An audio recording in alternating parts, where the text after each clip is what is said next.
You had to work an extra job or two, but you're here. For a lot of you, even though you made it up the hill, you carry the baggage of rejection with you, but you're here. So many people are waiting. You're waiting for things to be perfect. You're waiting for everyone to get themselves together. Imagine you read 1 hour a day about history. How much you will learn after 365 hours in 1 year. Think about if you study about the history of musicians, of composers, how much you would know. You went to IU, yep. Right? Now you got a lot of people that say, forget about school, drop out of school. They're idiots. So you think they're idiots? I bet most of your people who've sat in the chair, it's not about what college they went to. It's about their own initiative, their own drive, their own ambitions, their own curiosity. Purpose is an essential element of you.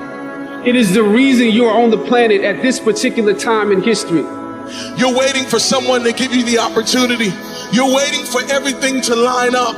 You're waiting for all the situations to come together perfectly. And I'm telling you, you cannot wait. You got to start working right now. Whatever you choose for a career path, remember the struggles along the way are only meant to shape you for your purpose. Your life matters. Your voice matters. Your name matters. Sometimes you need to feel the pain and sting of defeat to activate the real passion and purpose that God predestined inside of you. Imagine you read 1 hour a day about history.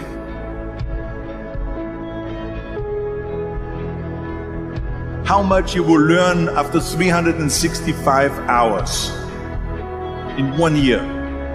Think about if you study about the history of musicians, of composers, how much you would know.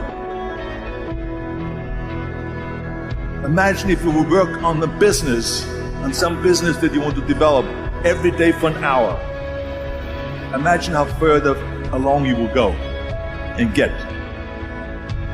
So it drives me nuts because when people say we don't have the time, we have 24 hours a day. We sleep 6 hours a day, so that gives you still 18 hours. And there's someone shaking their head out here in front to say probably, I don't sleep 6 hours, I sleep 8 hours, right? But just sleep faster.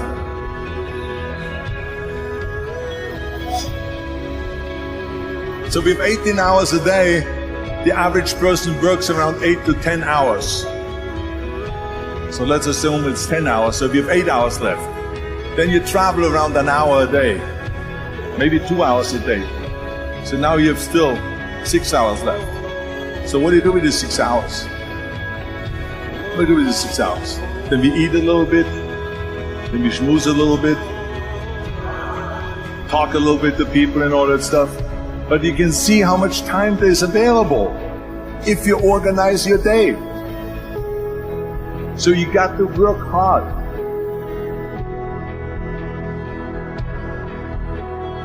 I mean, let me tell you something. When I went to America, I went to college. I went and worked out 5 hours a day. And I was working on construction. Because in those days in bodybuilding, there was no money. I didn't have the money for food supplements or anything. So I had to go to work. So I worked in construction. I went to college. I worked out in the gym, and at night from 8 o'clock at night to 12 midnight, I went to acting class 4 times a week. So I did all of that. There was not one single minute that I wasted. And this is why I'm standing here today.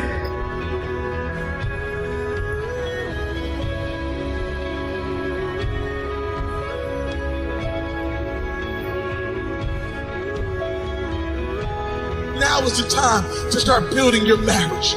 Now is the time to start teaching and investing in your kids. Now is the time to start piecing your money together and getting yourself out of debt. Now is the time to start pursuing something greater. Now is the time to start building the vision that God put in your heart. Now is the time to start saving up for the home. Now is the time to start making those investments in yourself. You cannot wait. Don't wait another day. Don't wait another minute. Don't wait another moment. Now is your time. How long are you going to complain about what you don't have?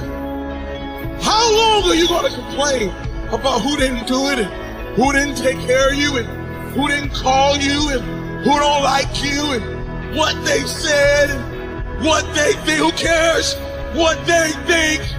Who cares what they said? This is not about them. This is about me. This is about what God wants to do in me. This is about the legacy that He wants me to build. This is about the impact He wants me to make. Why am I going to put my legacy to the side in order to appease a person who don't know who I really am?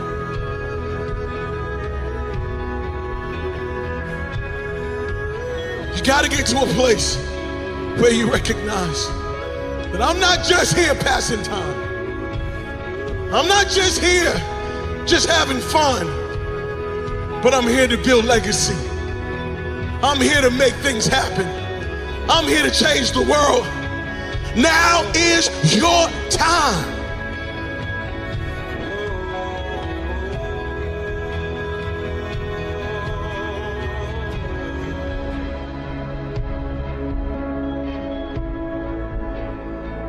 My experience is with people that we're probably running at about 51% of our capacity.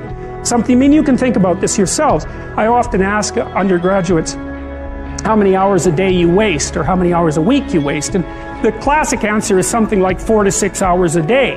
You know, inefficient studying, watching things on YouTube that not only do you not want to watch, that you don't even care about, that make you feel horrible about watching after you're done. That's probably 4 hours right there.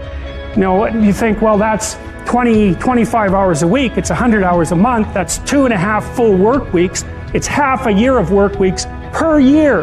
And if your time is worth $20 an hour, which is a radical underestimate, it's probably more like 50 if you think about it in terms of deferred wages. If you're wasting 20 hours a week, you're wasting $50,000 a year. And you are doing that right now. And it's because you're young, wasting $50,000 a year is a way bigger catastrophe than it would be for me to waste it, because I'm not going to last nearly as long.